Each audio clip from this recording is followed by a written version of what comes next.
तो चलिए फिर से स्वागत है स्मार्ट क्लास के यूट्यूब चैनल पर।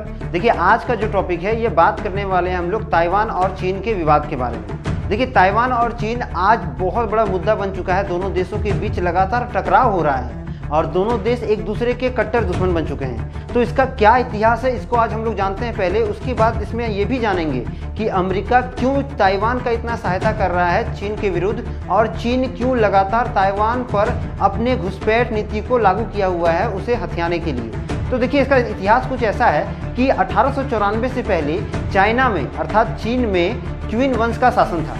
क्वीन वंश एक ऐसा वंश था जो बहुत ही विशाल था, लेकिन जितना बड़ा यह विशाल था उतना ही ज़्यादा ये कमज़ोर हो चुका था अपने तटीय क्षेत्रों में। इसका असर ये हुआ कि 1894 और 1895 में जापान जैसे राष्ट्रों ने, खास करके जापान ने, चीन के उन क्षेत्रों पर अपना कब्जा करने का प्रयास किया जहां पर क्वीन शासन जो था वो बहुत कमज़ोर था। क्वीन शासन पहले भी टुकड़े टुकड़े में बटा हुआ था चाइना के अंदर। जिस तरह भारत स्वतंत्रता के पहले अलग अलग टुकड़ों में बटा था, 565 रियासतों में भारत बटा हुआ था, उसी तरह क्वीन जो साम्राज्य था ये भी चाइना में अलग अलग प्रांतों और साम्राज्यों में बटा हुआ था। लेकिन इसी का फ़ायदा उठा करके जापान ने 1894 से 1895 के बीच में एक बहुत बड़ा युद्ध किया, जिसके फलस्वरूप जापान को कोरिया, उसके बाद चीन के वैसे तटीय क्षेत्र जो समुद्र के किनारे आते थे, और साथ ही साथ ताइवान उन्हें प्राप्त हो गया। इसके इन तीनों क्षेत्रों को जीतने के बाद जापान का जो प्रभुत्व था वो बढ़ गया, और इसी के फलस्वरूप 1912 में सन यात सेन ने कम्युनटांग पार्टी का गठन कर दिया। यह कम्युनटांग पार्टी जो थी यह मुख्य रूप से एक ऐसी विचारधारा के अंतर्गत बनाई गई थी जिसका मुख्य काम था अखंड चीन का निर्माण करना। वन नेशन वन प्लान के तहत इसको बनाया जाना था, जिसमें जितने भी क्वीन साम्राज्य के शासन तंत्र वाले राज्य थे, याद रखिएगा, जितने भी क्वीन साम्राज्य के शासन तंत्र वाले राज्य थे जो टुकड़े टुकड़े में फैले थे, उन्हें एकजुट करके एक बड़ा चीन या एकात्मक चीन का निर्माण करना था। यह पार्टी जो थी ये सन यात सेन की एक महत्वाकांक्षा, और बोल सकते हैं कि उनका एक सपना था कि किस तरह वो चाइना को एक करेंगे। वो बहुत हद तक इसमें कामयाब होते हैं, किंतु 1925 में इनकी मृत्यु हो जाती है, और सन यात सेन की मृत्यु के बाद ये काओमिनटांग पार्टी जो थी ये दो भागों में बंट गई। जहां एक और नेशनल पार्टी को चांग काई चला रहे थे, वहीं दूसरी ओर इसी का जो दूसरा पार्ट हुआ था वो कम्युनिस्ट पार्टी था जिसे माओ जेडोंग चला रहे थे।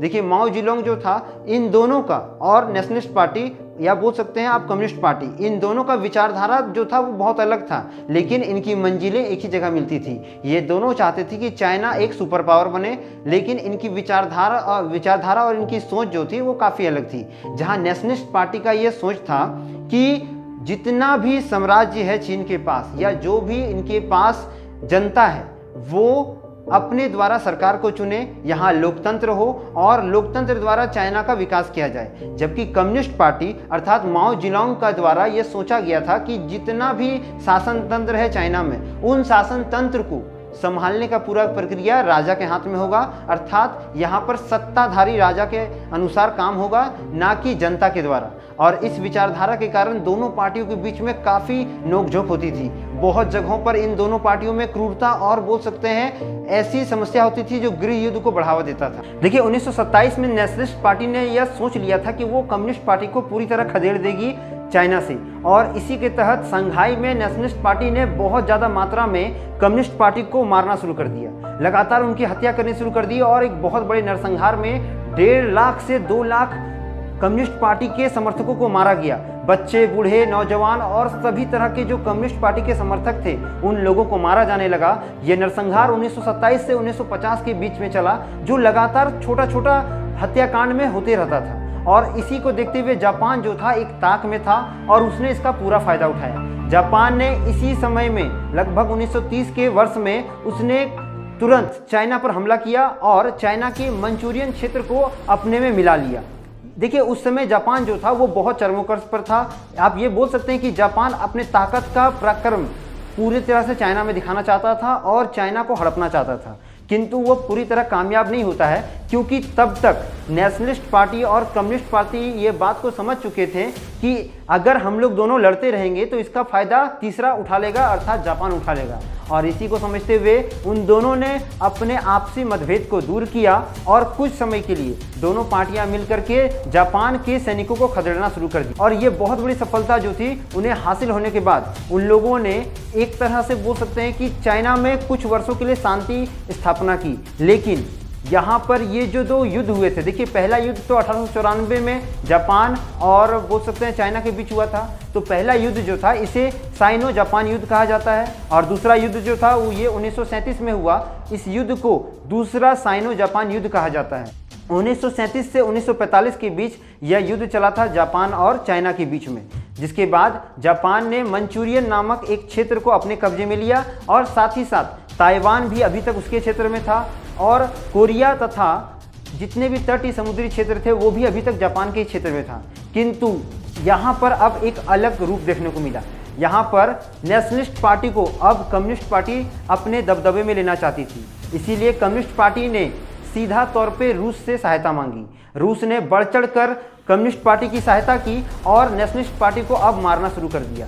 इसी के तहत जिस तरह नेशनलिस्ट पार्टी ने कभी कम्युनिस्ट पार्टी के लोगों को मारा था, अब कम्युनिस्ट पार्टी रूस की सहायता से नेशनलिस्ट पार्टियों को मार रही थी और उन्हें लगातार खदेड़ रही थी चाइना से, जिसका फलस्वरूप यह हुआ कि चाइना से निकल करके जितने भी नेशनलिस्ट पार्टी के समर्थक और उनके जो भी बड़े बड़े नेता थे वो फार्मूस नामक एक द्वीप में जाकर बस जाते हैं। यही द्वीप बाद में हमें ताइवान के रूप में आज देखने को मिलता है। इस द्वीप में जब पूरी तरह से नेशनलिस्ट पार्टी पहुंची तो इन्होंने यहाँ पर अपना राज्य शासन शुरू कर दिया और कम्युनिस्ट पार्टी का विरोध वहीं से करना शुरू कर दिया। जिसके बाद इसी समय लगभग 1945 के समय में जब अमेरिका ने एक तरह से परमाणु हमला कर दिया था जापान पर, तो जापान का जो प्रभुत्व था वो धीरे धीरे घटने लगा था और धीरे धीरे घटने के कारण जापान अब चाइना में भी कमज़ोर हो चुका था, जिसका पूरा फायदा चीन ने उठाया और खास करके कम्युनिस्ट पार्टी ने चीन के उन सभी हिस्सों पे अपना अधिकार फिर से दिखाना शुरू कर दिया जहां पर कभी जापानी सैनिक रहते थे। लेकिन वो ताइवान में आने में क्या हुए, सफल नहीं हो पाए और वहीं से उन लोगों ने PRC अर्थात पीपल रिपब्लिक ऑफ चाइना का गठन कर दिया।